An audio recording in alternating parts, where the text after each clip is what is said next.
Welcome to your magic moon message. This is the peace dealer, and the moon is in Virgo while the sun is finishing out of Sagittarius. During this moon phase, the sun will enter Capricorn about a degree, as you can see, 0 degrees, which is technically 30 degrees Sagittarius. If you go from 1 to 30 versus 0 to 29, same difference. And then, of course, when we're 1 degree Cap, we're going to be 1 degree Libra moon. So the next magic moon message, kicking off Capricorn season, we are kicking off Capricorn season with a Capricorn signature. That being said, it's important to know that we got to this point, of course, from the Sagittarius signature. So the Sagittarius signature was about 28 degrees. This is 240 degrees from the moon to the sun. And then, of course, the 270-degree Capricorn signature will be in Libra. So there's a whole phase through Virgo that doesn't necessarily activate a signature because this Virgo moon transit is the practical, detailed understanding of this Sagittarius signature. So whereas the moon in Leo helped begin to show us the final harvest of this vision we've ascended like we do every year, the moon in Virgo is applying the golden quality of strength in Leo to convert that strength and energy into a practical, analytical Virgo moon understanding. Something that is very significant because we literally started Sagittarius season off with the moon in Virgo. If I could show you right here, which is now a theme we may have coming forward. We had, of course, 1 degree Virgo with the 1 degree sun, give or take like a few hours into the transit. And I'm just going to show you.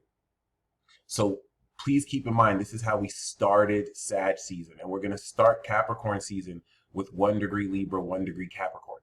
So when we started Sagittarius season, we were coming into an initial detailed understanding of a vision we will have, of course, throughout the rest of November and December, ascend.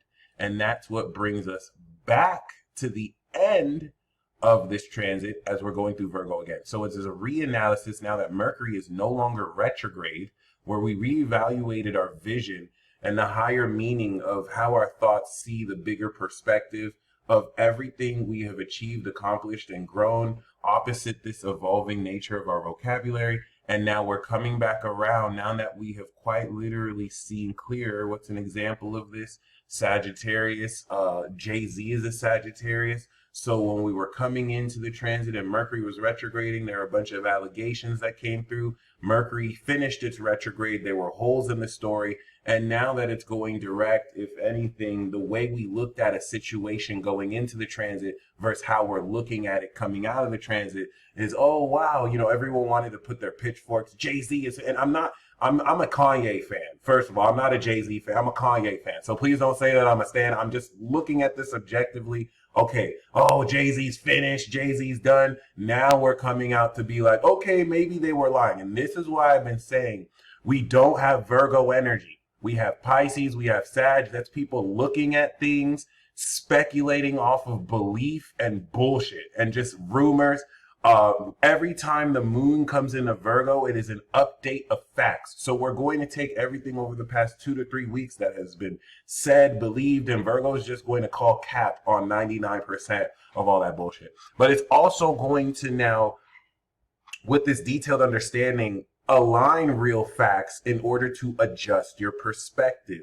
This is the only point of analysis we're going to have for years until Jupiter goes into Virgo. Mars isn't going to go into Virgo until next year. So that's just something to keep in mind. Every 28 days with the moon in Virgo is our only source of analysis.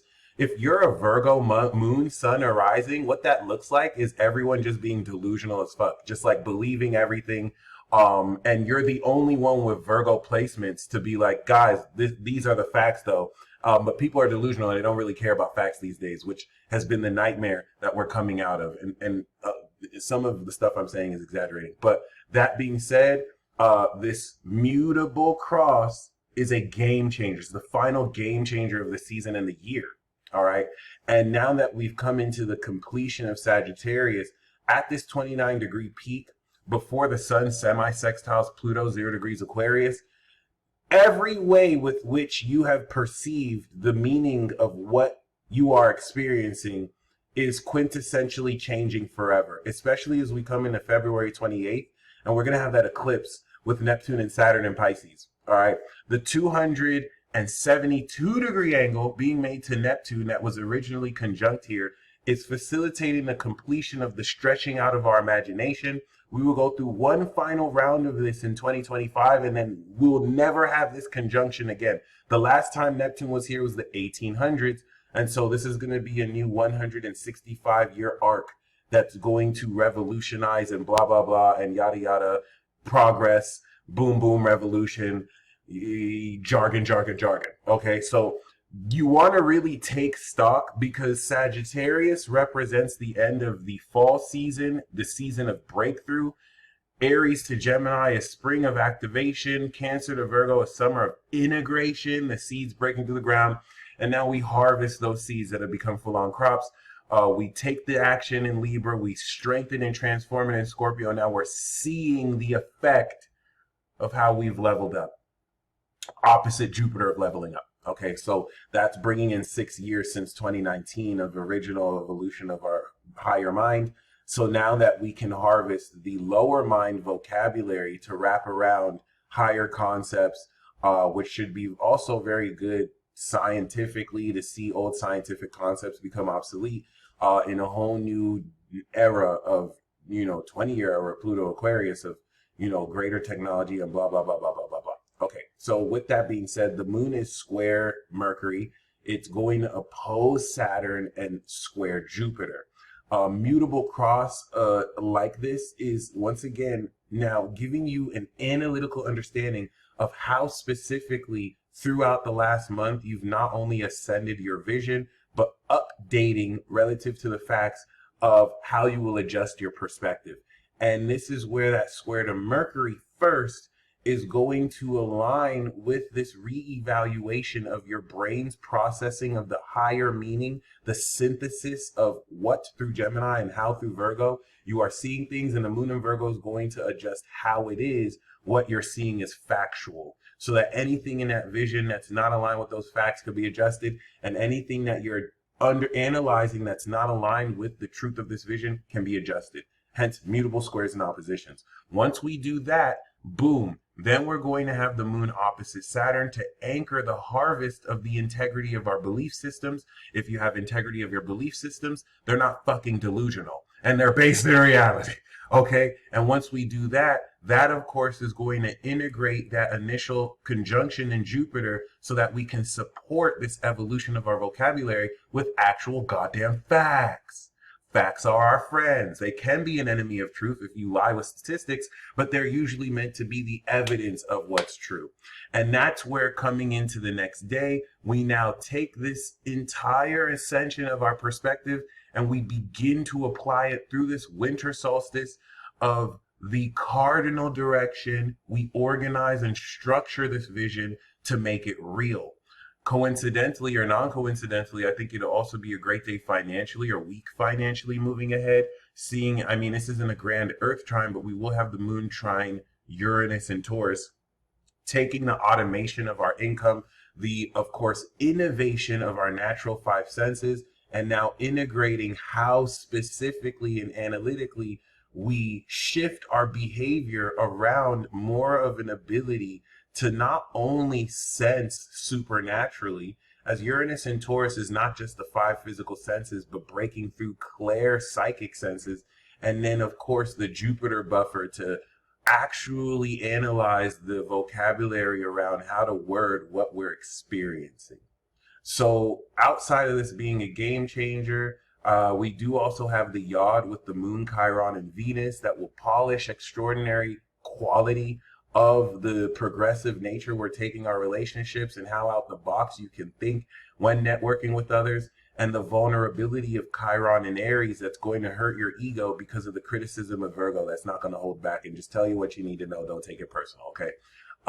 Yeah, that is going to take the analytical shift of our behavior with the moon in Virgo. And then where are we going to apply that? Moon in Libra. Where now with the moon in Libra and the sun in Capricorn, we have shifted the perspective, and now we're directing this update and adjustment of our perspective. Now that we've gotten the mathematics out the way, this is going to be a major revelation. 29 degrees, especially of the sun, is the final lesson. It's the final piece of the puzzle. Everything you were meant to see throughout Sagittarius season, you're coming into the final awareness relative to this year of what it all means. And for Virgo to now align and reveal the facts so that, you know, it's not going to stop people from just believing what they want to believe and making stuff up. But, you know, some of these facts can also, it's not that facts go towards one side. It's really just how we're going to synthesize these details. But to really start Capricorn season with this analytical understanding gives us a structured grounding direction to head towards, while understanding everything that's real about what we're getting ready to do. All right. And even the semi-sextile with the sun and Pluto is going to give you a sneak peek of now through Sagittarius, seeing into the next era, what we are going to, in preparation, do to not only prepare for, I think, not only one of the most extraordinary periods of human history, but a shift of everything, culture, the collective. And yeah, that really in a nutshell is what to think about this. Of course, you'll see the moon will be in Libra, but it will oppose Neptune, which will further harvest real basis around, you know, a metaphysical, outside the physical nature of what and why it is we're perceiving what we're perceiving, but prepare to now come into a realer understanding of the effects of your own consciousness and vision, the metaphysical nature of how your imagination induces a causality relative to unseen factors and what is made real, and being able to wrap your brain around how all of this really works. Okay. The moon that will be making a Scorpio signature, closing quincunxing the Aquarius energies in Pluto and Venus, transform our analytical understanding of how to actually perceive the supernatural versus just kind of sensing it, as Aquarius is a frequency. So Virgo is going to be the physical construct that allows us to detail how the fuck this is even happening. And this is going to crystallize now how we direct your consciousness moving forward. So really pay attention to the minute details around this higher perspective that we are getting ready to conclude. And because of the Sagittarius harvest signature of this, this is you coming into a detailed understanding of how we are actually coming into the rewards through the moon in Scorpio of the ascension of your consciousness, which is a fancy way to really speak of the apotheosis process that, as we update every year, is firmware updating your consciousness into a higher God consciousness, aka your higher mind, aka the intangible element of you that exists outside the 99+% of yourself that is non-material and non-physical. All right. And I like to say these words to sound a lot smarter, but I mean, I think you can get a gist of what I'm really wanting to say here. But yeah, that being said, just be mindful with these mutable crosses. There's going to be a whole lot of debate around how to perceive what we all, you know, Virgo is just giving us the facts, but the way we interpret the facts is going to be unique to each individual. And that's just a fancy way of saying people arguing with each other because we would just rather argue than maybe create solutions. Something to think about as Russia has once again declared themselves a state. I don't even know how true that is. I saw that on X. But like, yeah, regardless, just to speak on the political nature of what's occurring, it'd be interesting during this, as we conclude this season, to step into the final season, which is conclusion, which is the next season we're coming into, Capricorn, Aqua, and Pisces, is the end of the movie. So the Sagittarius 29 degrees is the climax where we've defeated the final boss, and now we're in conflict resolution. This is where, all right, so after the movie, this person did this and this person did that. So the Capricorn is now what rewards, what accomplishments do we come into after we've defeated the final boss of the movie or video game? Aquarius now shows us who we're around. Pisces reviews everything. We start all over in Aries. You guys stay blessed as always.